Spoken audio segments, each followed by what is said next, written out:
Bueno, voy a empezar a grabar. Ya estamos grabando.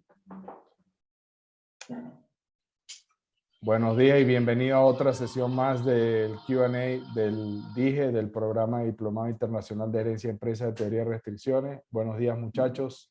Otro jueves más. Muy buenos días.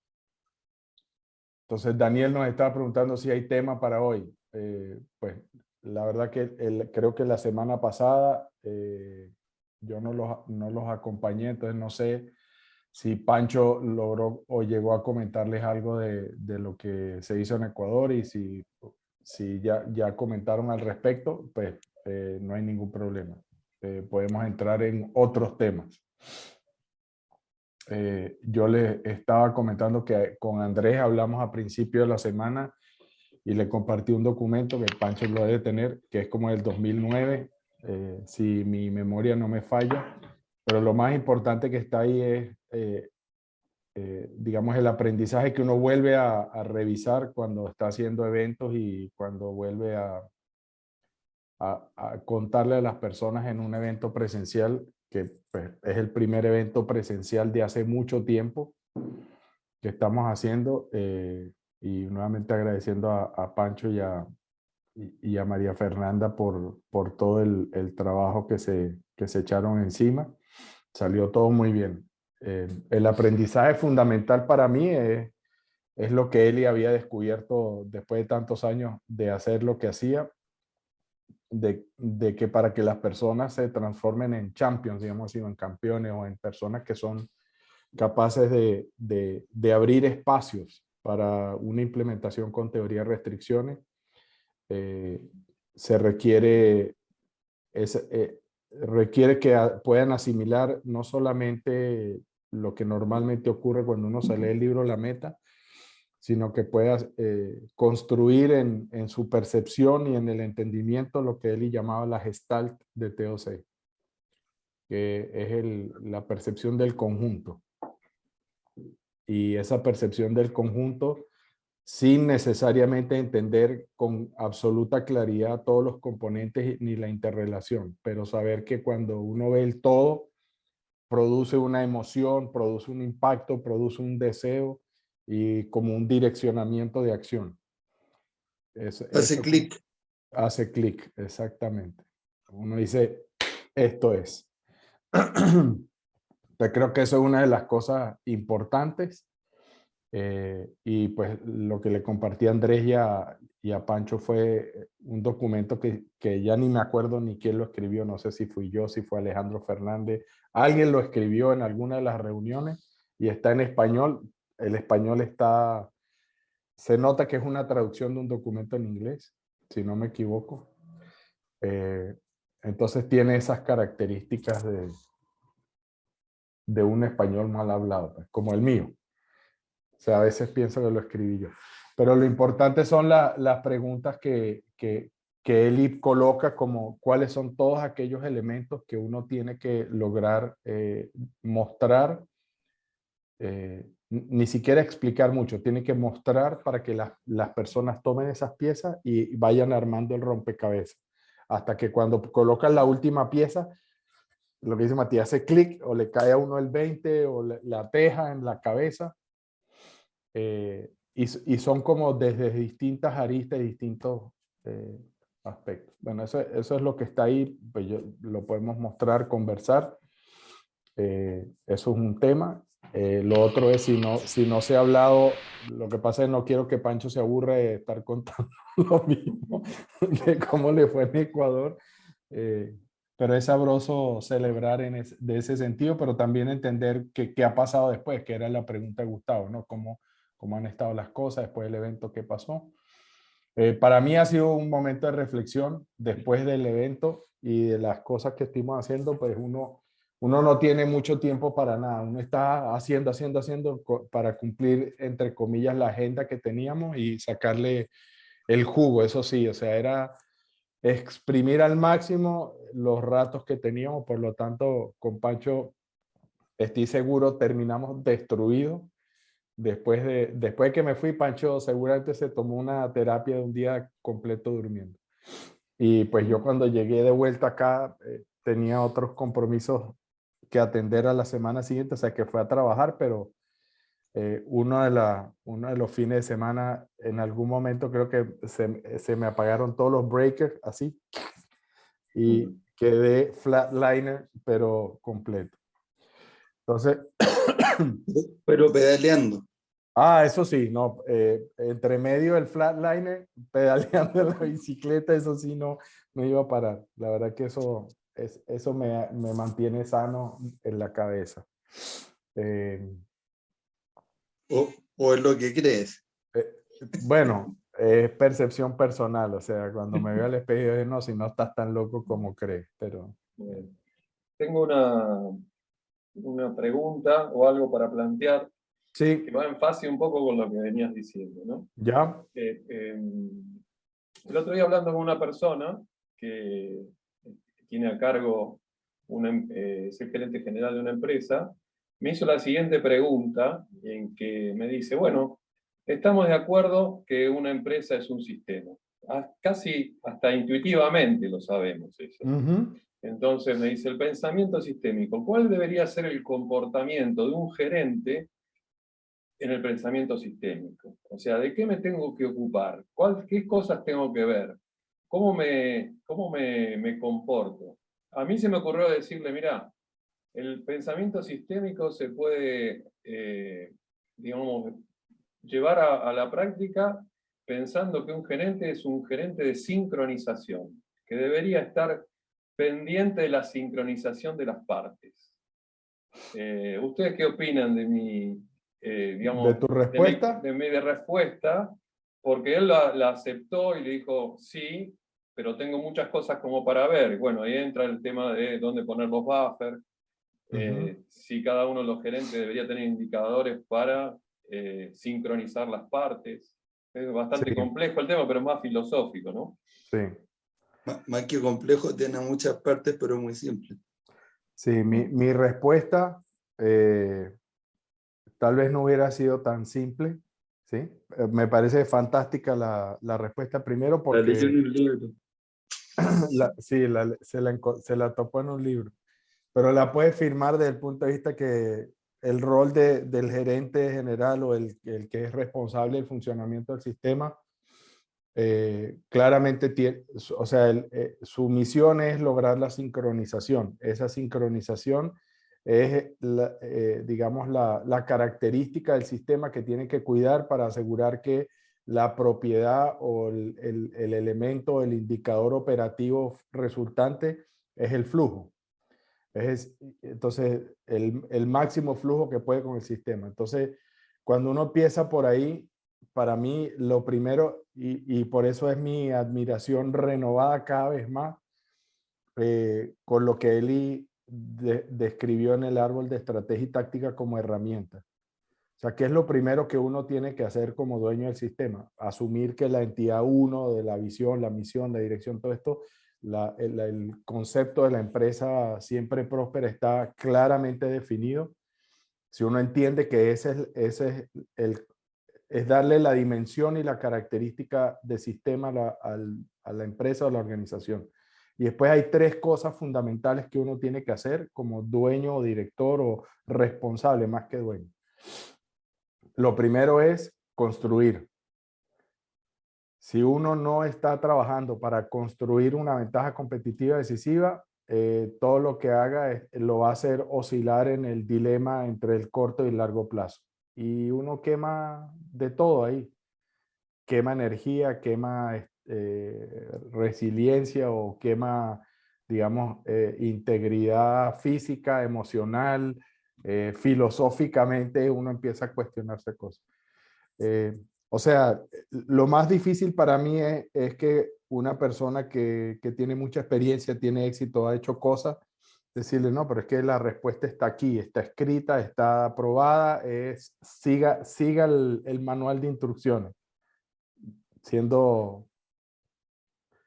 Entonces, lo primero es eso, construir la ventaja competitiva a través de que, y puede ser que no llegue a una ventaja competitiva decisiva, y esto es lo que, a ver, voy a hacer ese paréntesis después. porque me empiezan a saltar todas las veces que hablamos y las personas que dudamos acerca de que si la ventaja competitiva decisiva existe o no existe, o se puede conseguir o no, ¿ya?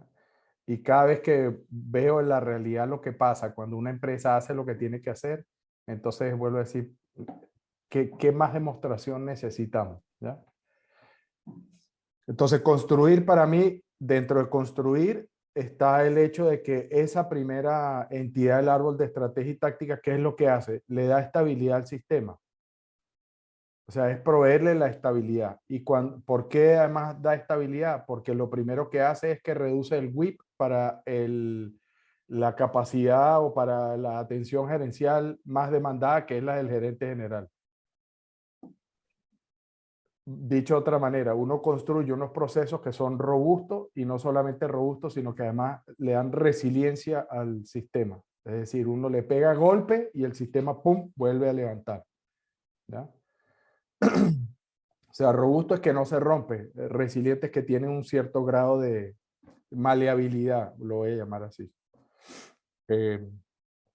Entonces, cuando uno hace eso, inmediatamente, como gerente general o como director, presidente, ya no tengo que estar medicando a que, bueno, me llamó el cliente, no dijeron que le iban a entregar ayer, ¿por qué no salió el camión? ¿Sí? ¿Cómo que el pedido no estaba completo? ¿Cómo que calidad? Esas preguntas que cuando uno va y se mete a una empresa son las preguntas que está todo el mundo preguntando todos los días en las reuniones. O sea, todas las emergencias son tratando de parchar todo lo que no está saliendo bien. Y cuando uno va y coloca la forma de operar que Eli desarrolló y propuso para las operaciones, KNSU, lo que tú quieras, esas cosas empiezan a desaparecer. Entonces, ¿de qué me acuerdo? ¿Sí? De estas cosas, estoy hablando solo del construir. Entonces, aquí el paréntesis es este. Oyendo a personas, y voy a decir esto de esta manera, personas que estuvieron en altas posiciones directivas del grupo Golra, ¿sí? Que ya no están ahí, no tienen esa responsabilidad, están como consultores independientes, tienen su empresa, pero más de una persona en algún momento en una conversación me dijeron, es que Eli se equivocó, la ventaja competitiva decisiva no existe. ¿Ya? Listo, ese es un primer escenario. Y después sí, Su experiencia, sí, para que maticemos sí, de dónde, su experiencia es también, pues yo creo que o estuve en la misma conversación probablemente. le dice, no está resultando, ¿ya? Como se supone que está resultando una implementación aquí o allá, 3, 4 proyectos, llevamos meses tratando de hacer esto, y utilizan incluso algunos de esos argumentos que nos dio Eli, diciendo, pero tú te acuerdas del efecto predicho. Yo sí, claro, el efecto predicho es que tú dices, aquí hay una causa, y entonces tenemos que ver un efecto en la realidad. Si tú pones la causa y no el efecto, entonces a lo mejor no estás poniendo la causa. Y mi conclusión es que eso es correcto. Pero eso no significa que las acciones que se hayan tomado hayan construido la causa. O sea, justamente es prueba de que las acciones que tomaron en la empresa particular no estaba construyendo esa causa de la que habla el árbol en ese caso particular. Estamos hablando un poco abstracto, parece. No importa, pero concuerdo. Pero entonces después la conclusión es, bueno, entonces es pura teoría de que es posible construir la causa. Y ahí, afortunadamente, no tenemos que demostrar que se va a construir la causa en el 100% de los casos. Lo que decimos es que las acciones que están ahí en el árbol, yo creo que son condiciones necesarias muchas veces, y muchas de esas condiciones van dando suficiencia, pero la suficiencia total proviene de algunas cosas más. Por ejemplo, de la omisión de otras acciones que no están en el árbol. O sea, el enfoque es no hacer lo que no hay que hacer también. Exacto.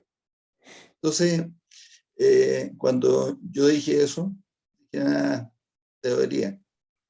Pero dije, bueno, perfecto. Con un solo caso que demostramos que es posible, yo estoy demostrando que tu hipótesis de Es incorrecto. argumentación está equivocada. Exactamente. Y en ese Afortunadamente, sentido, tenemos los casos.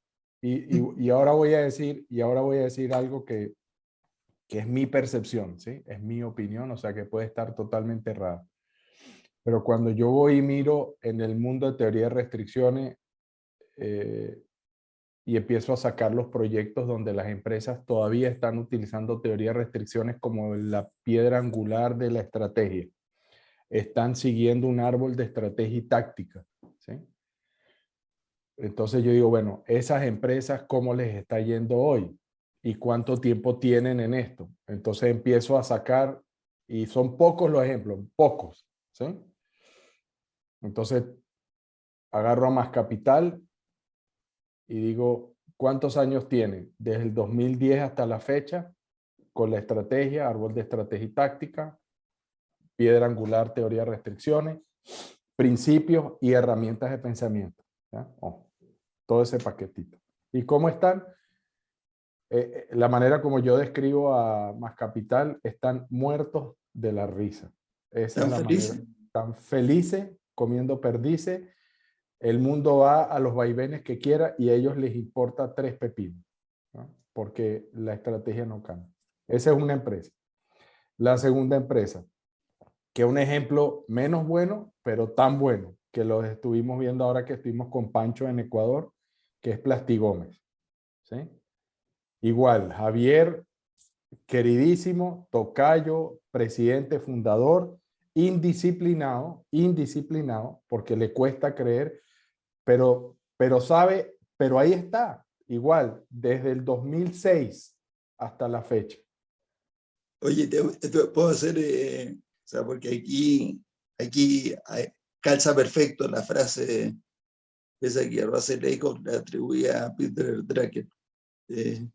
Hacer mal las cosas correctas es muchísimo mejor que Mejor, hacer muy bien las cosas incorrectas. así es. O sea, Javier es el ejemplo de esa frase. ¿Sí? Aún echándose tropezones y haciéndolo a media y todo. O sea, para mí, una de las cosas que fue fantástica, y esto estoy contando pues parte de las visitas que tuvimos el día lunes siguiente después del evento con Pancho.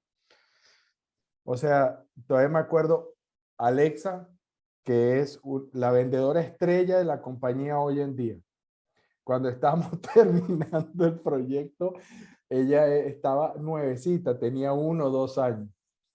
Y era una cosa que era a veces desesperante sentarse a conversar con Alexa para hablar de cómo tenía que ser el proceso para entregar la oferta de confiabilidad. Ni te digo la de respuesta rápida, ni te digo. Pero estamos hablando 2010, ¿sí? 2010 hasta la fecha igual. O sea, el 2010 ya entregamos, digamos, toda la estructura, el árbol lo reacondicionamos, pusimos todas las variantes, los ajustes que había que hacer, porque en ese proceso pues estábamos aprendiendo y sobre todo con Matías y yo de ir llevando la implementación de lo que él ya había dicho. Esta es la oferta de confiabilidad, esta es la oferta de respuesta rápida, esta es la oferta de BMI, esta es la oferta de, ¿cómo se llama esto? De equipos, la que se hizo con Pay per click. Pay per click, eso es pay per click, ¿ya? Entonces al final, pues uno va puliendo y se da cuenta que hay condiciones donde la oferta tiene que tener un criterio de dónde se aplica y dónde no, ¿ya? Entonces, por ejemplo, siempre la discusión era para la oferta de respuesta rápida, entonces era listo, oferta de respuesta rápida para todo el mundo. Eso tiene sentido si los clientes te compran esporádicamente y no se sienten tus clientes. Pero cuando son tus clientes y te compran todos los santos meses los mismos productos, así los vayan cambiando, pero es una relación de años, tú no le puedes ir a cobrar o a ofrecer una oferta de respuesta rápida con 2, 3, 4 veces el valor de una oferta, de una entrega regular, porque son clientes de largo plazo, ya la relación existe. Y esos clientes esperan que tú de alguna manera los ayudes cuando tienen algún problema y va trabajando sobre eso. Entonces, para que Yo tengo una discrepancia respecto no a hay, eso, no hay pero problema. es Sí, no hay pequeñita, problema. da lo mismo. Si eso es lo sabroso de ir acumulando experiencia. En mi experiencia, y por eso dije que son muchas cosas de opinión personal, yo creo que cuando uno logra establecer el segmento o el área de mercado donde uno no tiene ese relacionamiento ni hay esas expectativas de parte del cliente de lo que constituye una relación de servicio a largo plazo de negocio, entonces ahí entra uno en un mercado spot. En el mercado spot se vale, uno tiene que comunicar bien la oferta, tiene que estar disponible, tiene que estar bien mercadeada, pero ahí no hay, ¿cómo se dice?, miramientos de ningún tipo. Pero Llegó, sí. bueno, ya que entraste ahí, yo pensé que íbamos a pasar, pero ¿puedo? Ah, sí, claro. Sí, Un esto es, segundito. sí. El tema es que la respuesta rápida es para resolver algo que no se previó, ¿cierto? O sea, en el fondo uno está recurriendo a un buffer de capacidad del proveedor. Eso es lo que finalmente está haciendo. Y esto es muy parecido, o sea, vamos a hacer un paralelo que no tiene mucho que ver con una respuesta rápida ni resolver una emergencia, pero es un trato especial muy parecido a los asientos de clase ejecutiva en los aviones que te quedan vacíos. Entonces, tú a tus clientes frecuentes les puedes hacer upgrades, ¿cierto? Que no te cuesta ni un peso, pero no les cobra el doble o el triple o 4 veces lo que no cuesta les el pasaje en ejecutiva. Pero eso no significa que, porque es un cliente súper especial por la larga relación, tenga derecho al trato especial de la clase ejecutiva. Si tú tienes capacidad, se lo puedes dar. Claro, Y hay certificados condiciones. de upgrades. Sin embargo, la respuesta rápida es una oferta que no se vende. Es una oferta que se hace la oferta a todo el mundo, ojalá cuando no tenga ninguna emergencia, y que sepan que existe la posibilidad de que cuando uno entra en esta emergencia y que necesita una respuesta muy rápida, te llaman y te dicen, yo quiero esa oferta de respuesta rápida que vale el doble o que vale el triple. No te dicen que saben que vale el triple, pero te dicen, quiero esa cosa, usted me mandó la carta. Entonces ahí uno le contesta para asegurarse de que estamos hablando de lo mismo y dice, pero usted sabe que esto vale el triple, ¿cierto? Sí, ya sé que vale el triple. Pero es que es de ganar, porque le vas a resolver un problema. Sí. Entonces ahora tienes tus clientes habituales que si a lo largo del tiempo van juntando, entonces tú puedes tener este sistema de puntos que pueden canjear por hacer respuestas rápidas al precio regular. Y con eso lo resuelve, pero si se gastan sus puntos, les toca pagar. Y les va a convenir pagar porque es de ganar esto. Cuando tú le resuelves el problema, le resolviste un gran problema, mucho más valioso que el precio extra. O sea, con todo esto lo que quiero decir es que si tú tienes bien estructurado y bien manejado tu respuesta rápida, que tampoco se te desordena por ahí. Sí, y de hecho eso lo que demuestra es que no tenemos discrepancia, es solamente la calidad el detalle de implementación.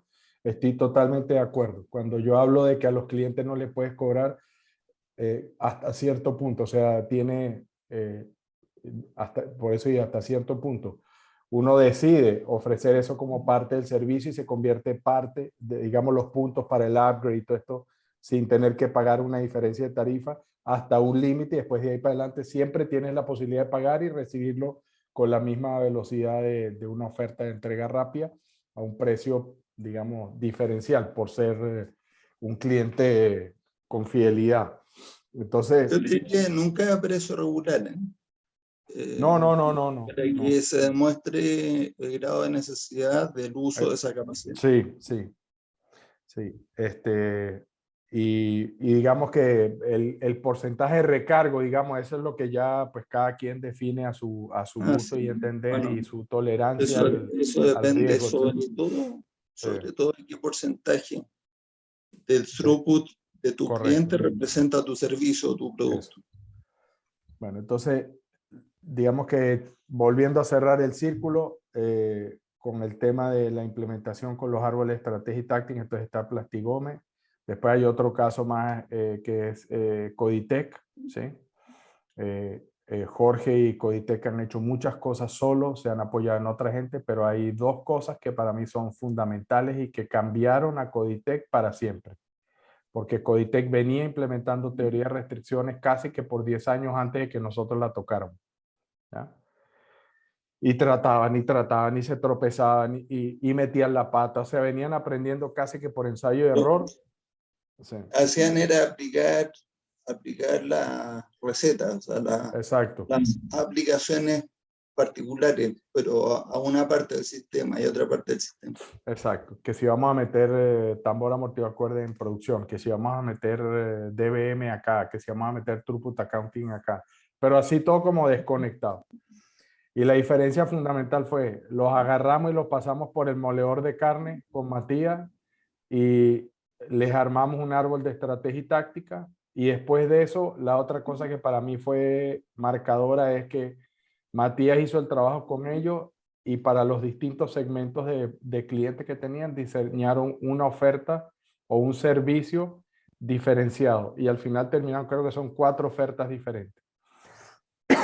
Tanto es así que yo...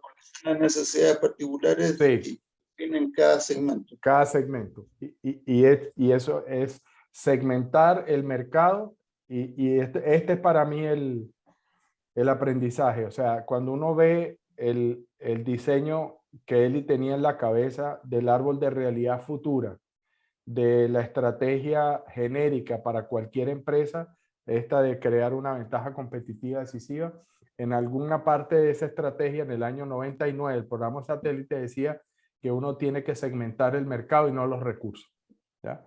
Y cuando uno va y mira lo que Matías logró hacer con esa estrategia fue segmentar el mercado con necesidades diferentes, ofertas diferentes, y los recursos eran exactamente los mismos, la misma compañía. Y lo único que eso hizo fue darle estabilidad de ingresos y rentabilidad a la compañía. Y que la venta en cada uno de esos segmentos puede ir variando, sí. Y que la empresa es exactamente la misma. Y el otro efecto de la ventaja competitiva decisiva que estábamos hablando ahora, que cuando se materializa, que si existe, que si no existe, que es una demostración que Jorge logró hacer con su empresa, es que se demoraba mucho en aumentar las ventas, pero cada vez que consiguió un cliente nuevo empezó a generar un efecto acumulativo, es decir, el cliente nunca más se fue. Entonces, cuando uno mira en un periodo de un año, las ventas no están subiendo como habíamos dicho que iban a subir. Y entonces, y el throughput, y la preocupación, y el flujo de caja. Pero cuando usted compara de año 1, año 2, año 3, año 4, año 5, empieza a ver la pendiente. Se acabó el problema. Es decir, cliente que entró nunca más se fue. No quiere saber nada más de nadie. ¿Eso sabe a quién más le da la razón? Yo creo que a Justin Rothmarsh. Sí. Que lo que hace distingue en la fuerza de venta los que tienen que procesar los pedidos de los clientes ya conseguidos. Ya conseguido y los que están vendiendo, consiguiendo nuevos clientes. Absolutamente. Y la otra fuerza de venta que son los que van a conseguir nuevos clientes. O sea, son dos. Exacto. El cliente, pero... Según ni siquiera tiene ningún objetivo conseguir un pedido. Exactamente. O sea, el cliente que ya está dentro del sistema como cliente permanente, fidelizado, etcétera, lo que hay que hacer es destrabarle el flujo de información y el intercambio para servirle las necesidades de producto, tiempo y dinero que están acordados. Lo demás, a eso sí hay que marearlos con la oferta, con la presentación, con las visitas, hincharle... que pruebe, exacto, hincharle hasta que se dejen, ¿ya? Una vez que Entonces, prueban. volviendo a tu pregunta, Daniel, toda esta vuelta, y bueno, y por supuesto está Tecnova en Guayaquil, que es otra empresa que tiene teoría de restricciones así en la vena. Entonces yo veo esos casos y digo, tenemos los ejemplos de qué es lo que hay que hacer, tenemos los ejemplos de qué es lo que la gente tiene que enfocarse, qué tiene que dejar de hacer, cómo culturalmente se tiene que llevar el tema, el manejo de las personas, que es vital. O sea, no es solamente el principio de la simplicidad inherente y el tema de que los conflictos no existen o los dilemas, sino el tema de que las personas son buenas o la armonía, si lo quieren llamar así, y el otro que es también muy importante, el de la Sí, humildad arrogante del potencial de que no diga ya me lo sé, sino que estar constantemente reevaluando lo que estamos haciendo para lograr el siguiente salto.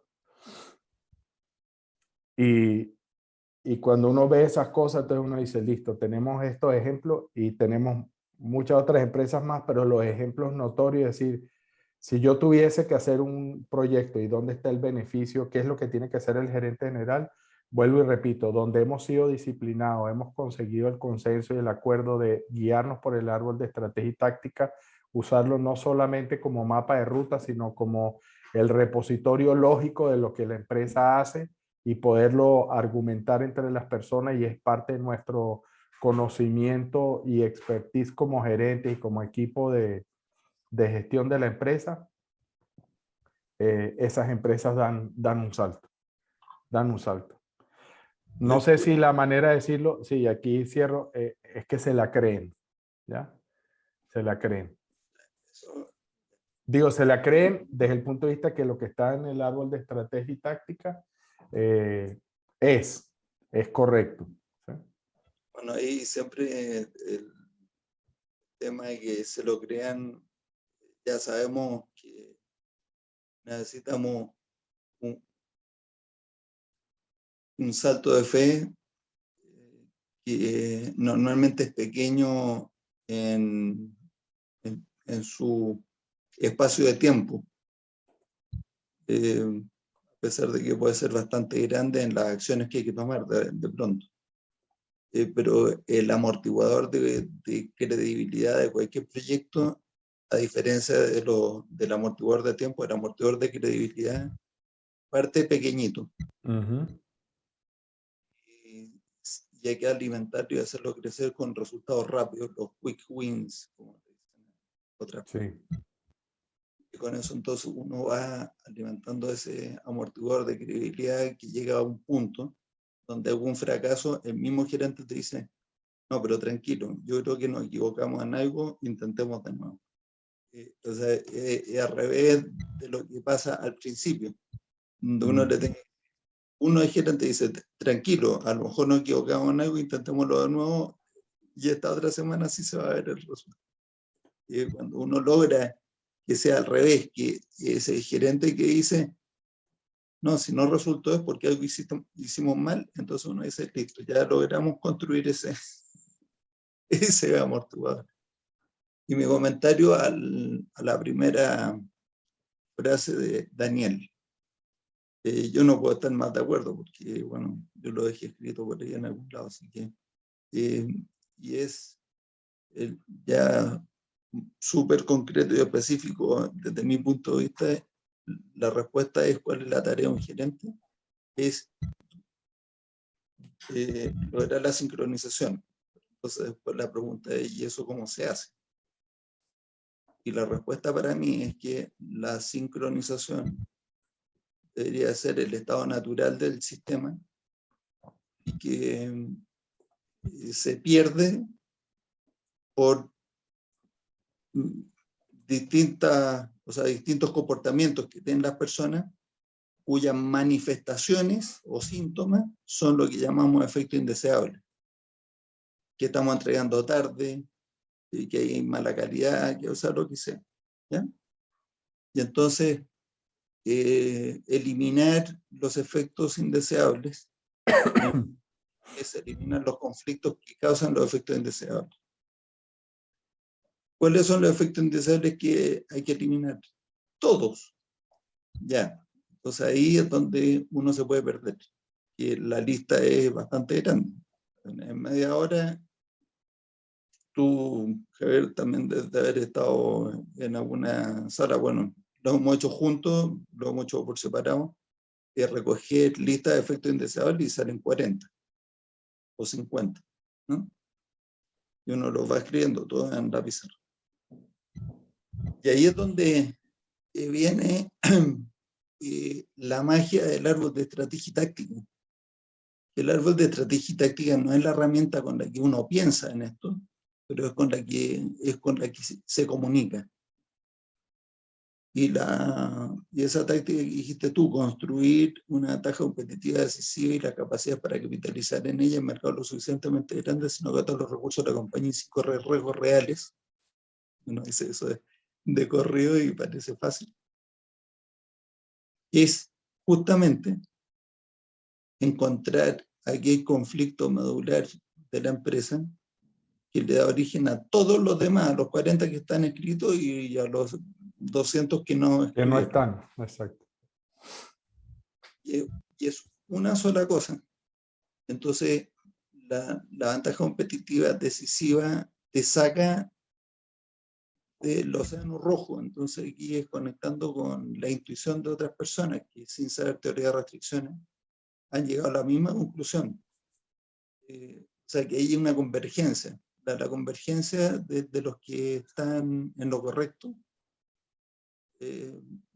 da como más ánimo porque uno dice, bueno, parece que no estamos tan equivocados y por distintos caminos vamos llegando al mismo sitio. Esto de los océanos azules, que el concepto ahí es hacer a la competencia irrelevante, ese es el concepto de un océano azul.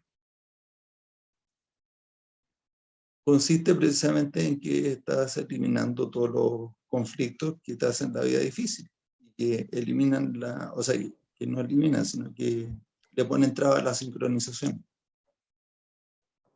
Pero dicho todo eso, esa es la parte de lo que hay que hacer. Pero la parte más difícil siempre en enfoque es lo que hay que dejar de hacer. Es lo que no hay que hacer incluso pareciendo bueno y teniendo tiempo para hacerlo. Exacto. Es el... que es lo que no pasaste de Johnny Ives. Steve Jobs, o sea, no era Steve Jobs. Era No, Johnny Ives, el jefe de diseño de Apple.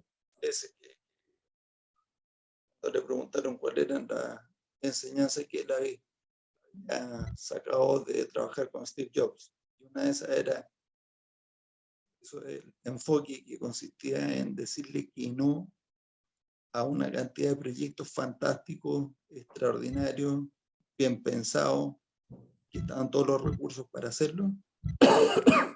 Vamos a hacer eso y vamos a hacer esto otro. Pero tenemos tiempo para hacerlo 2 o 3. Eso es posible, pero te pone en peligro.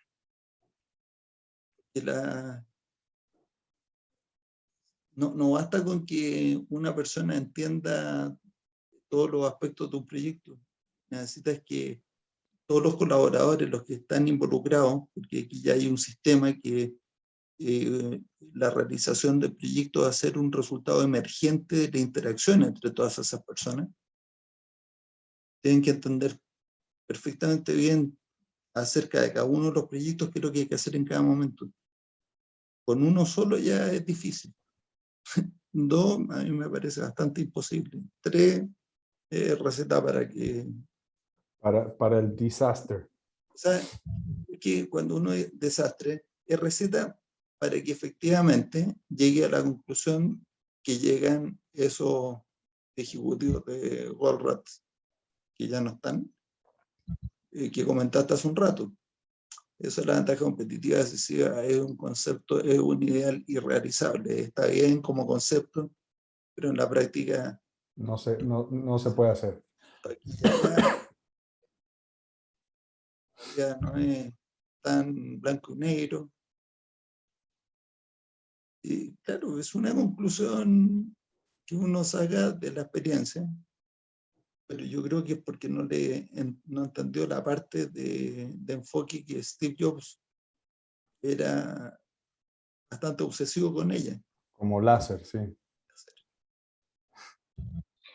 Puede ser que esta reticencia a decir que esto funciona venga de contextos donde son muy volátiles, donde hay demasiada complejidad y no logran ver cuál es la restricción y el conflicto inherente. Que sea una falta de capacidad del observador. Cuando tú dijiste volátiles, no sé si estamos hablando de lo mismo al decir volátil, es preguntarse lo siguiente. Sabiendo que una ventaja competitiva decisiva se logra cuando uno satisface una necesidad significativa de suficientes clientes, al punto que ningún otro competidor puede hacerlo. Esta es la definición. La pregunta es si acaso esa necesidad significativa permanece en el tiempo, o sea, sigue siendo válida, ese es un supuesto válido a lo largo del tiempo, porque si deja de ser válido, entonces también deja de ser válida la conclusión de que uno está construyendo la ventaja. Y en el caso de las que hemos ido construyendo, por ejemplo, la confiabilidad en la entrega, yo creo que no va a dejar de ser válido nunca. O sea, eso es una necesidad que tiene que ver con la certeza que te ofrece el interlocutor. Y aquí ya esto es válido para cualquier intercambio humano. Ya ni siquiera estamos hablando de un negocio. Es la certeza que te ofrece el interlocutor de cumplir lo que ha dicho cuando lo ha prometido. O sea, cuando te hacen una promesa, ¿qué certeza tienes tú de que el interlocutor va a cumplir la promesa que te está haciendo? En el matrimonio, en un partido de fútbol, en una comida, en un negocio, en cualquier lado. Si tú no tienes mucha certeza, esa relación no está basada mucho en la confianza y uno tiene que tener un plan B. Y los planes B cuestan recursos, cuestan tiempo. Y eso significa que también ese tiempo y dinero se está desviando de cosas que podrían construir mucho más toda la red de relaciones entre los distintos actores de las distintas empresas, cuando tiene mucha más credibilidad en el cumplimiento de las promesas que se han hecho. De acuerdo contigo, Matías. El punto estoy atándolo y te pido, Daniel, que me vayas corrigiendo, pero semanas anteriores, creo que fue la semana pasada, hablamos del caso de fábricas en Argentina que tienen una fuerte restricción externa.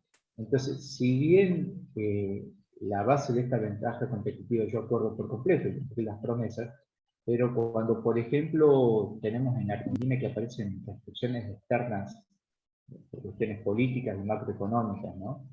Es como que ese plan prediseñado que nos da el árbol de estrategia y táctica empieza a tener supuestos que no estaban contemplados. Es correcto. Sí. Mi comentario ahí, Gustavo, sería primero lo que decía Matías, el árbol es un ente vivo, ¿sí? O sea, tiene que ser. Igual, cuando uno va a implementar una estrategia de las que están definidas o desarrolla la estrategia para la empresa porque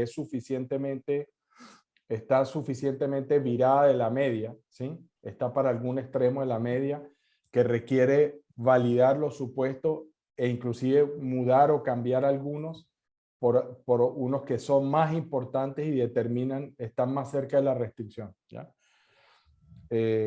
Por ejemplo, una pregunta es durante la pandemia, ¿sí?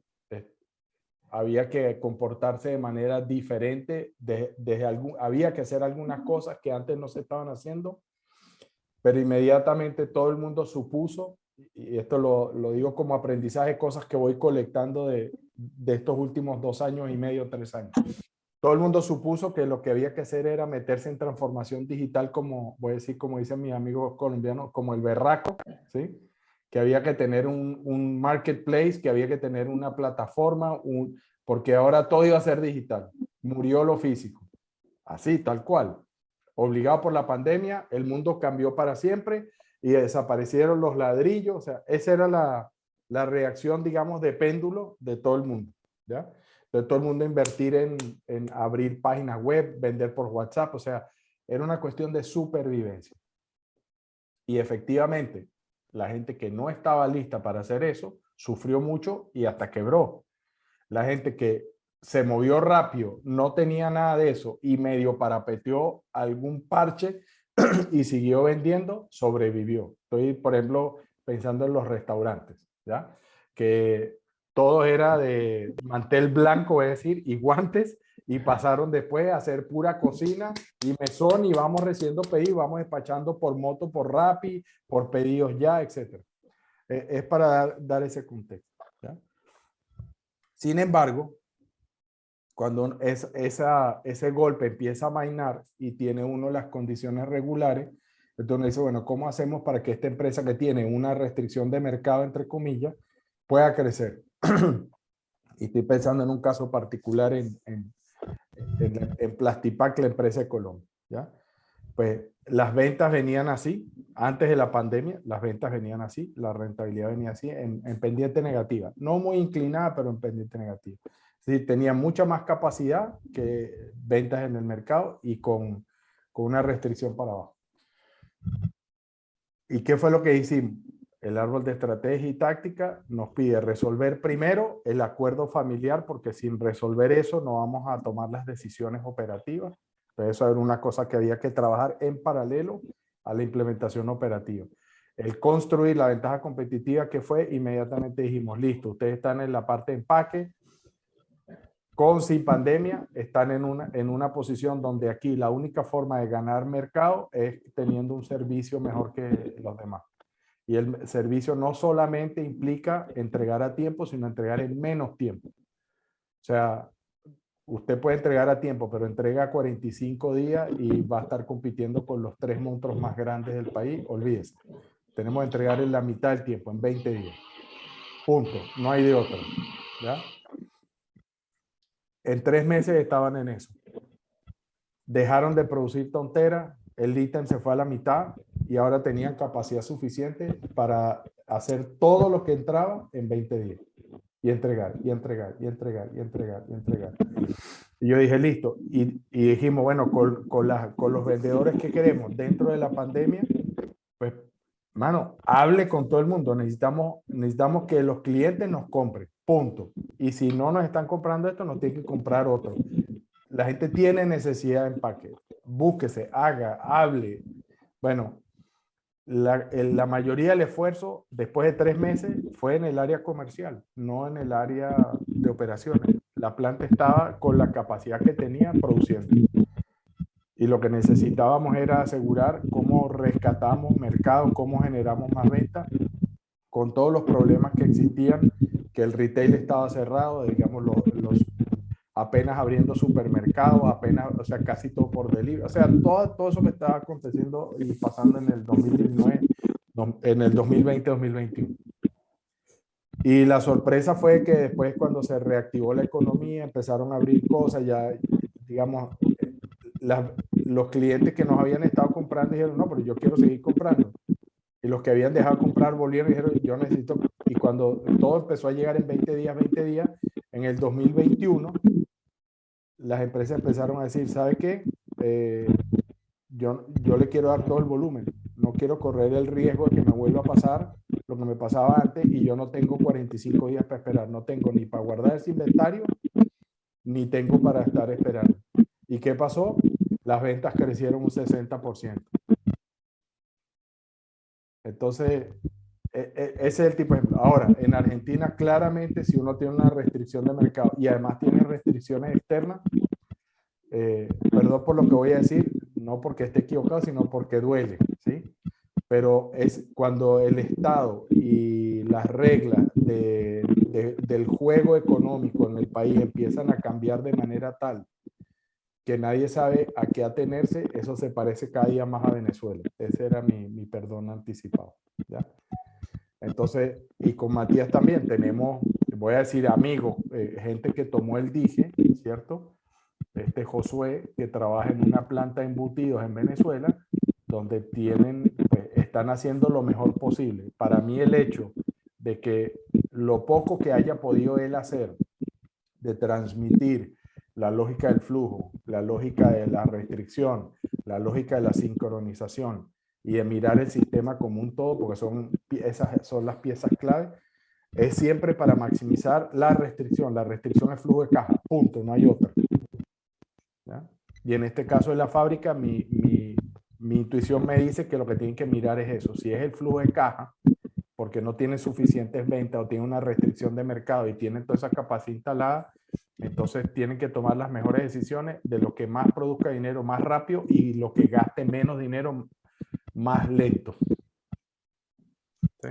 Es empezar a rebalancear las fuerzas de entrada de dinero rápido y frecuente y reducir la salida de dinero lo menos frecuente en la menor cantidad posible.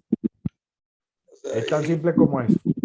Clarísimo. Uno que decía él, lo único que hemos hecho en Toyota es reducir el tiempo que transcurre entre que sacamos el mineral de hierro y cobramos dinero por el automóvil. Nada más. Puedo hacer un aporte a lo que decía Gustavo, que Por favor. es lo que te plantean todo el tiempo. El otro día un economista dijo, es mejor conocer una mala decisión que la incerteza. ¿Sí? Entonces, por ejemplo, la incerteza es, ¿va a haber gas en los próximos meses para que la gente pueda fabricar? Entonces muchos empresarios te dicen, bueno, subamos los inventarios lo máximo posible, fabriquemos mientras que tengamos gas, porque la demanda va a seguir y no vamos a tener producto. Entonces, la incerteza de decirle, no, van a poder fabricar igual, es algo que no se puede responder. O que no vamos a tener insumos importados, entonces comprémoslos ahora, lo máximo posible, y entonces vamos en contra de todo lo que dijimos, de mejorar el flujo, de bajar los inventarios, digamos, de no hacer pronósticos. Ese tipo de cosas son lo que están pasando en este momento. Pero no está yendo en contra, porque lo que tú aquí estás diciendo, otra cosa es que uno logre también tener todas las capacidades internas para construir todos los amortiguadores necesarios, pero lo que está que la acción que quieren tomar es construir un amortiguador más grande en ciertas partes, materias primas, para sincronizar ese flujo de materiales de materias primas que tienen altísima incertidumbre con lo que tú le quieres entregar al mercado. O sea, los sincronizadores. Otra cosa es que, claro, que cuando tú le quieres poner un amortiguador ya sobredimensionado a tu sistema, te das cuenta de que normalmente tiene otras restricciones. No tiene suficiente espacio para almacenar, y gracias a Dios, porque si no, te metes en problemas mayores. Sí. El tema es que la sincronización tiene que ver también con cierta estabilidad, por eso es tan importante todo el mensaje de... el volumen te bajó de repente, Matías, no sé por qué. Pero ahora sí. Ya. Sí. Sí, mi comentario a eso, Daniel, es que probablemente esa lógica o sea, para mí es una decisión de cómo manejar los riesgos que implica, ¿no? De la toma de decisiones. Una cosa que dijiste, que si se cumple y es verdad, el riesgo es relativamente controlado, ¿ya? ¿A qué me refiero? Si efectivamente la demanda está ahí, va a estar ahí. Si eso tiene un alto grado de certeza de que la demanda, porque son productos de consumo masivo, de alimentos, qué sé yo, ¿tá? Que no son productos que la gente necesita comprar o que quiere comprar y no son productos, ¿cómo se dice esto?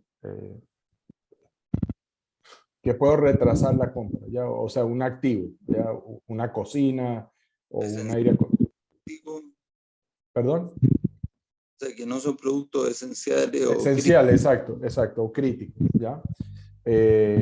Cuando eso ocurre y si esa demanda está ahí, el nivel de riesgo es menor, porque el riesgo en el que incurre uno en adelantar producción porque la restricción está haciendo la disponibilidad de energía o la disponibilidad de materia prima o de algún insumo, uno se tira el riesgo y en economías como la que está sufriendo Argentina, como la que existe en Venezuela o existía en Venezuela, porque ahora tienen ahí un intermedio, un interludio más bien, no un intermedio, un interludio.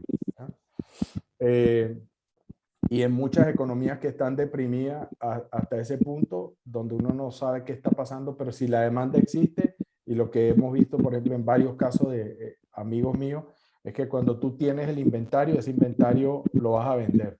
O sea, es tanta la escasez y la falta, sobre todo en productos de consumo y esenciales, que el riesgo es prácticamente nulo. Y si tienes un proceso inflacionario, lo más probable es que de alguna manera hay formas de paliar el valor que uno está arriesgando, digamos, desde el punto de vista de tener la materia prima, ¿ya? O el insumo de energía. O sea, son mundos totalmente diferentes. No son agradables, pero pues las empresas logran sobrevivir de alguna manera. Lo peor de todo es que los culpables de esas situaciones nunca sufren las consecuencias. Oye, Estamos sobre, sí. Ha sido una conversación corta de 1 hora. Quería hablar más.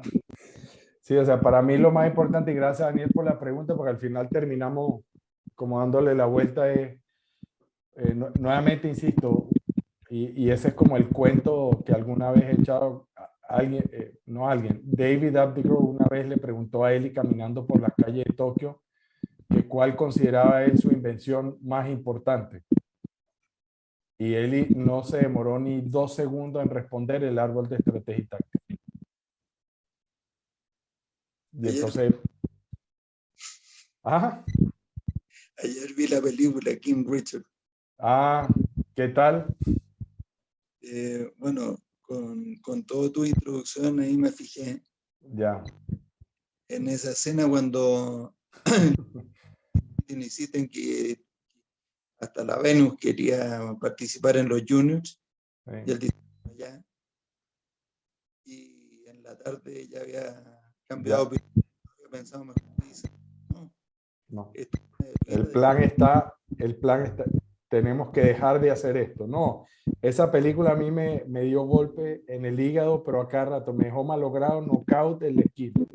donde podía sonar súper arrogante, lo que pasa es que, claro, que también eso es un ejemplo también de cosas que no hay que hacer, porque él, liderando ese proceso, nunca validó el plan con otros. Correcto, correcto. Pero la frase que le dice a la esposa, de pronto parece que todos saben mejor que yo lo que está escrito en ese plan y ni siquiera lo han leído. Exacto, exactamente. No lo han leído, hay que comunicar. Bueno, fantástico. Bueno, muchachos, ese fue el espacio de hoy. Voy a parar la grabación. Gracias. Gracias. Gracias a todos. Espero que no los hayamos matado del aburrimiento. Muy interesante. Muchas gracias. Con todo gusto.